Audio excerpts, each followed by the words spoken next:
Halo teman-teman semuanya, perkenalkan saya Aaron Lulusan Pinaria.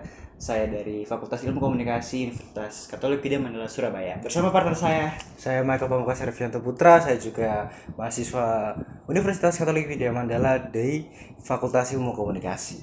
betul banget nih. Jadi hari ini kita bakal sedikit berbincang-bincang atau membahas sedikit tentang agama. Ya, agama di Indonesia. Betul, Ya. khususnya di Soalnya kita Indonesia. lihat juga di Indonesia ini memiliki keberagaman mulai dari agama, suku, ras gitu. Betul.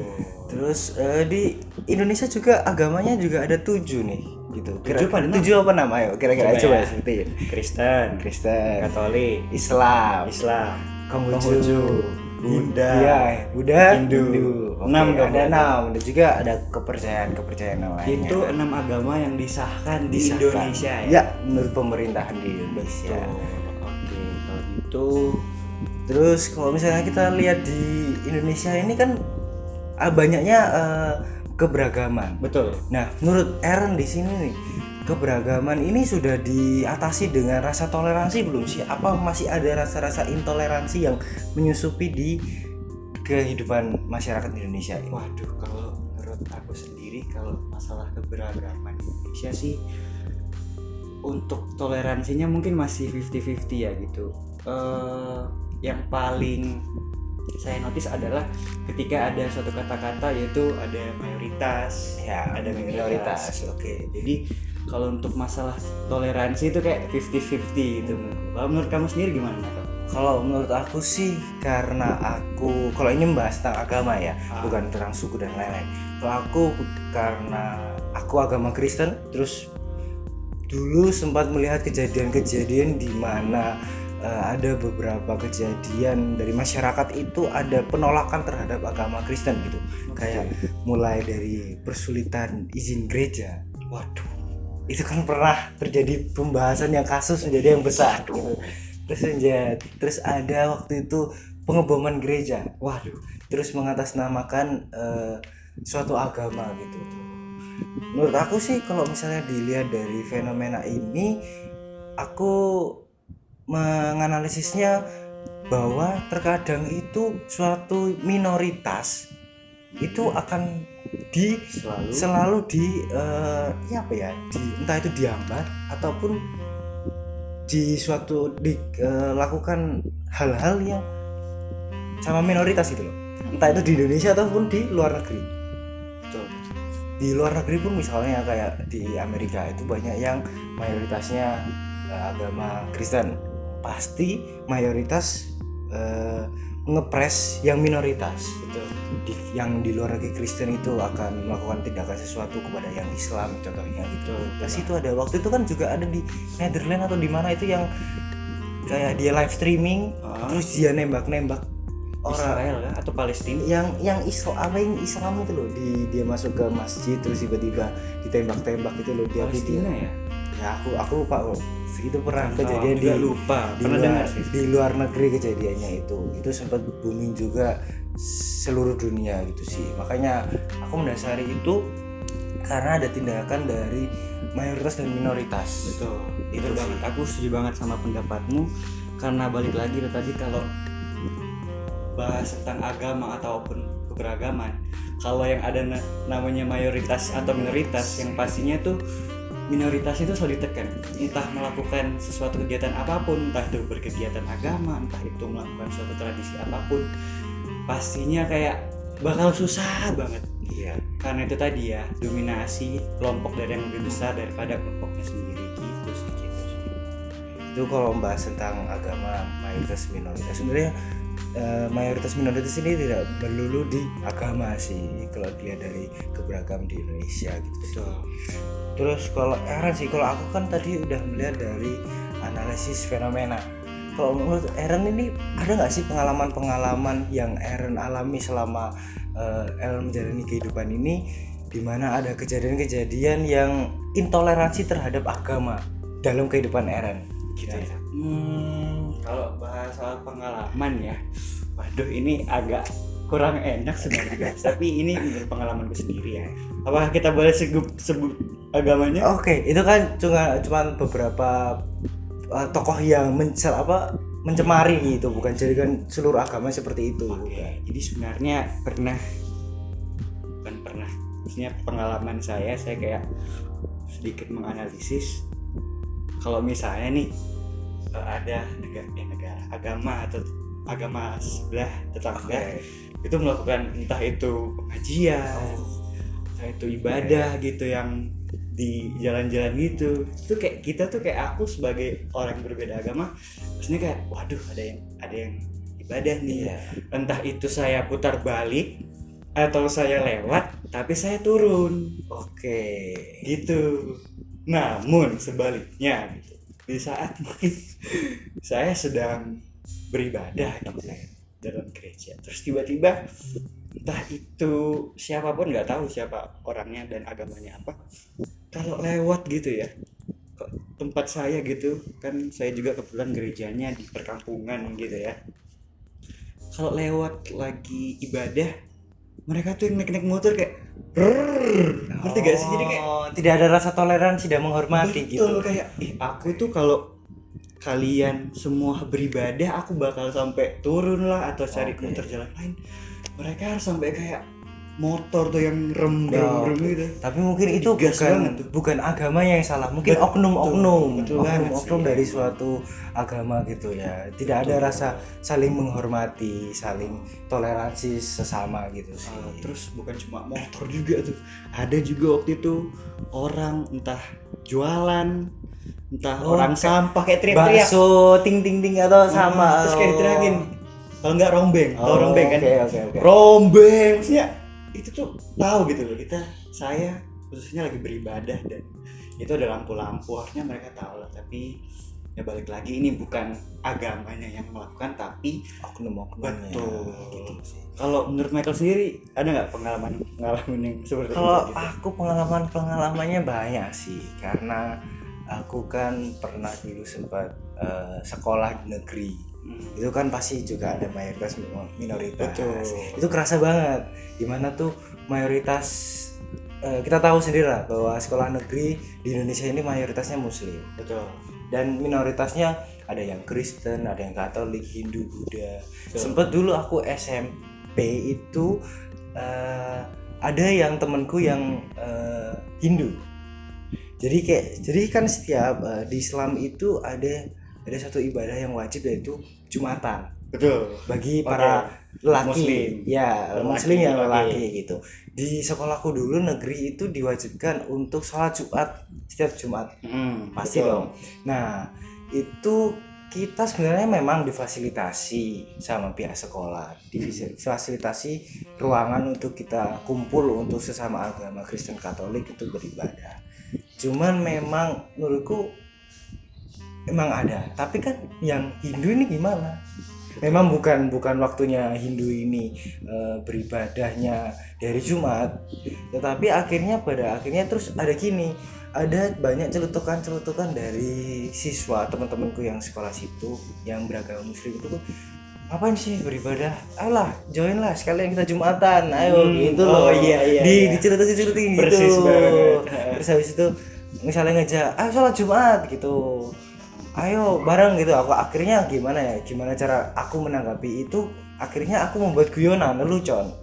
Terus aku akhirnya menanggapinya kayak, oh ya udah duluan aja, aku tak nyusul saya gitu. Jadi aku nggak mau dengan tanggapan mereka seperti itu, aku menanggapi dengan penuh keras kepala, emosi gitu. Akhirnya nanti bertabrakan, nggak bisa sinkron gitu. Itu mungkin itu juga banyak sih sebenarnya. SMK juga seperti itu, dimana aku SMK itu satu kelas cuman 2 orang yang beragama Kristen.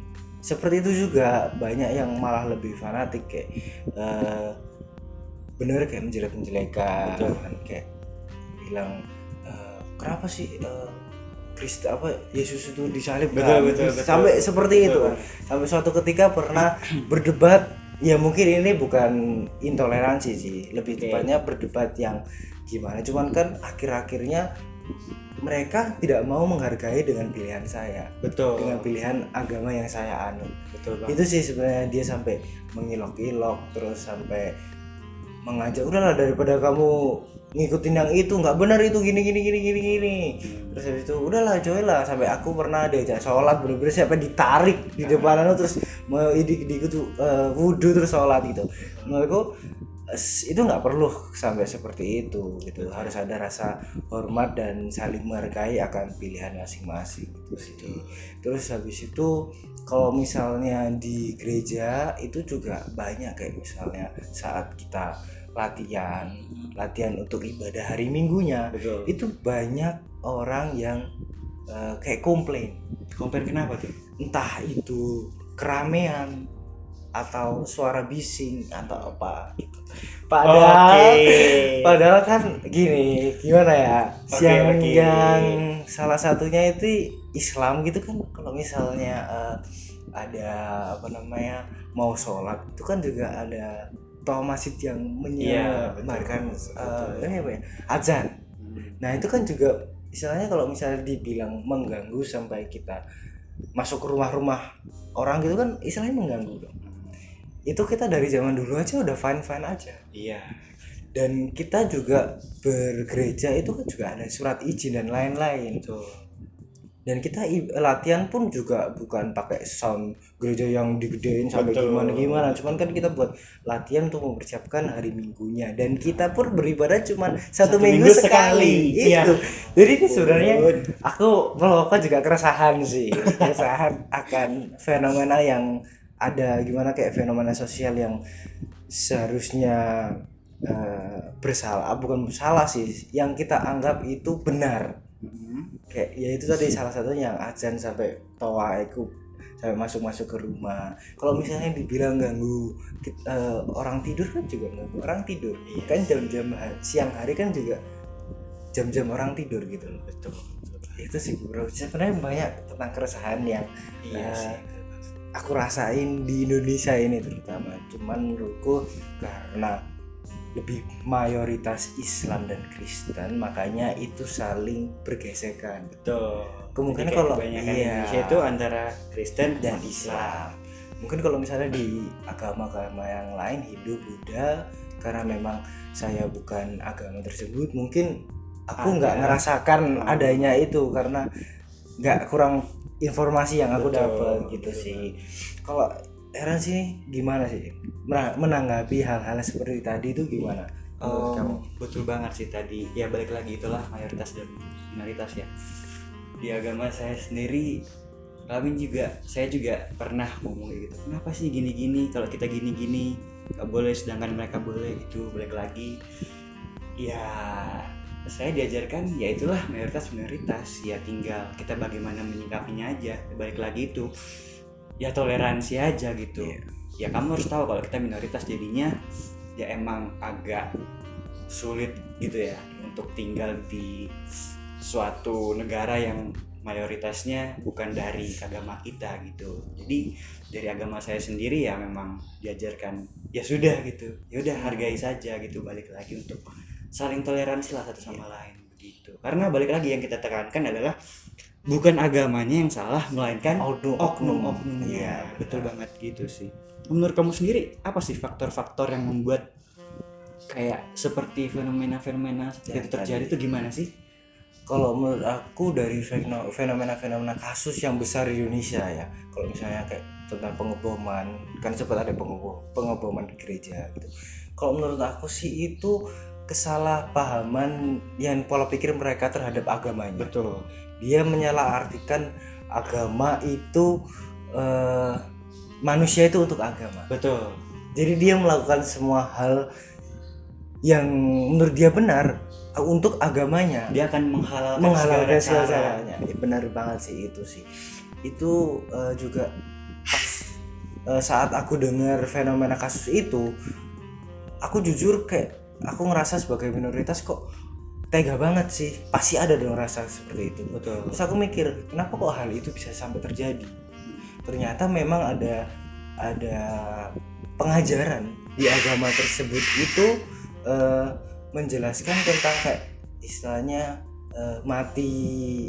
syahid mati atau apa. Jadi kayak dia benar-benar membela itu, dia merasa kayak aku mati kalau misalnya aku mendukung agama aku mati itu aku bakal masuk surga. Ternyata memang ada pengajaran di agama, pengajaran itu di agama tersebut. Jadi itu memang itu menurut aku jika disalahartikan akan hasilnya seperti ini. Betul.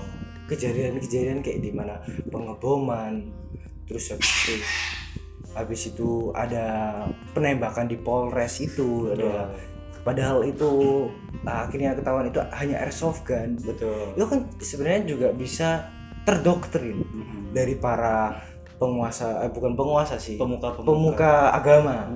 Dimana itu jika pemuka agamanya sudah salah mengartikan ajarannya, itu juga malah menyesatkan bagi para umatnya. Gitu sih kalau aku sih. Betul banget sih. Ya emang balik lagi ini semua tentang oknum ya guys. Dan kalau mau dibahas seperti itu juga sebenarnya setiap agama mungkin ya, menurut saya mungkin setiap agama juga punya aliran-aliran seperti itu ya. Jadi kayak yang muslim punya ada aliran seperti yang lain, sehingga kayak jadinya fanatisme dan melakukan semuanya itu. Sebenarnya di Kristen kan juga ada fanatisme. Nah, itu menentang ajaran asli dari agama itu. Iya, begitu sih. Akhirnya kan kalau menurut aku sebenarnya semua agama kan mengajarkan kebaikan. Betul. Tapi mungkin ada beberapa ajaran disalahartikan. Betul. Seperti contohnya tadi mati syahid atau seperti apa. Kayak di Kristen misalnya juga ada beberapa Kristen juga yang menolak tentang keberagaman. Betul. Cuman menurut aku landasan dari selama ini aku bermasyarakat itu tentang kasih. Betul. Di mana di Kristen itu sangat menjunjung kasih gitu. Betul.